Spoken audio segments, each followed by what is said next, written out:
Welcome to In Depth with Academia. I'm Richard Price. I'm the CEO of Academia EDU, and I'm genuinely excited you're joining me here for another deep dive into the world of academic ideas. Remember, I'm not endorsing the research we discuss. I'm just your very curious guide, hoping to make these papers relatable and, well, maybe a bit more accessible. Today we're exploring a fascinating piece authored by David G. Little, titled Soul Modernism and Astral Consciousness, the Yogic Foundations of the Dangi Era of Conscious Literature. Quite a mouthful, right? There's a lot in there.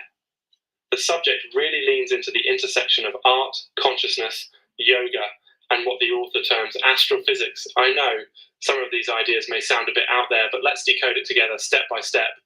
So, what's the core problem or question this paper is curious about?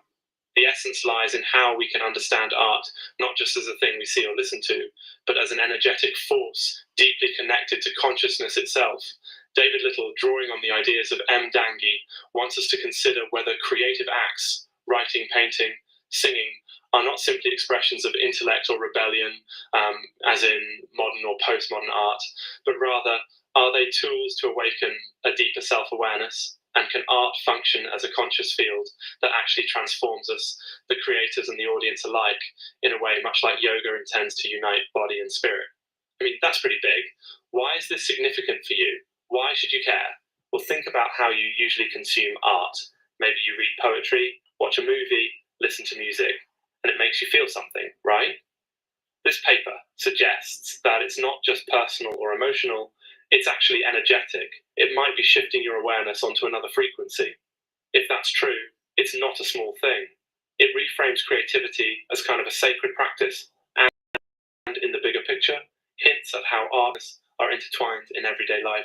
Moving to David Little's main arguments and methods, he presents what he calls soul modernism, which, okay, that's a new term for me too.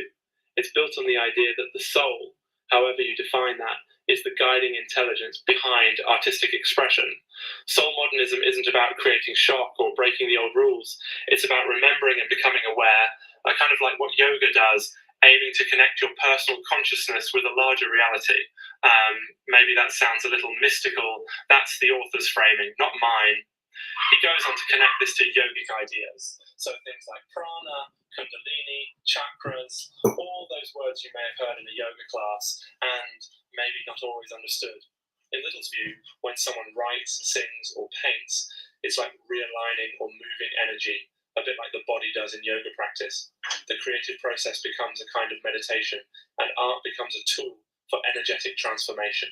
Now here's where it gets even more speculative. He brings in astrophysics, which is the study of different vibrational frequencies of consciousness. According to the paper, the stuff we create, art, language, music, all vibrate at different frequencies, much like sound, and can elevate or shift our awareness. The founder, M. Dangi, even invented a new language, Eclipseran, which is designed so that the sound, symbol, and meaning combine into this kind of holistic field of remembrance. That's wild, right? I have to admit, I tried making up my own language when I was a kid, but all it amounted to was talking backwards to confuse my brother. That's not quite as revolutionary as what Dangi was going for, I guess. Anyway, the paper ties all this together by talking about the Dangi era, a time or maybe a culture where literature, philosophy, and consciousness grow together, not separately. In this vision, soul modernism isn't just about writing books, it's about shaping an entire civilization where creativity is a sacred ritual, and every artistic act is a step toward awakening ourselves. So, okay, what does this all mean for you, even if you're skeptical like me? Again, totally not endorsing, just presenting. This paper asks you to consider art and literature not just as stuff to consume, but as transformative practices that might shift your consciousness. It challenges you to reflect, like, what does it mean to be awake while creating? How can your everyday acts of writing, singing, even doodling in a notebook, how might those actually be ways to connect with a deeper awareness? And before we wrap up, I have to mention, thinking of frequency consciousness reminded me of tuning a radio as a kid. Do kids today even do that? Now it's all streaming, right? Anyway, little things that change how we experience the world. Sorry, Bit of a tangent there. As always, remember, the insight here isn't gospel. Research is about proposing ideas, inviting us to think differently. It's not the final word, but another step in the journey. Whether you vibe with song modernism or you think it's a bit far out, the real value comes from reflecting on how we engage with creativity and awareness in our own lives. Thanks for joining me today on In Depth with Academia. I hope you'll keep exploring ideas, keep questioning.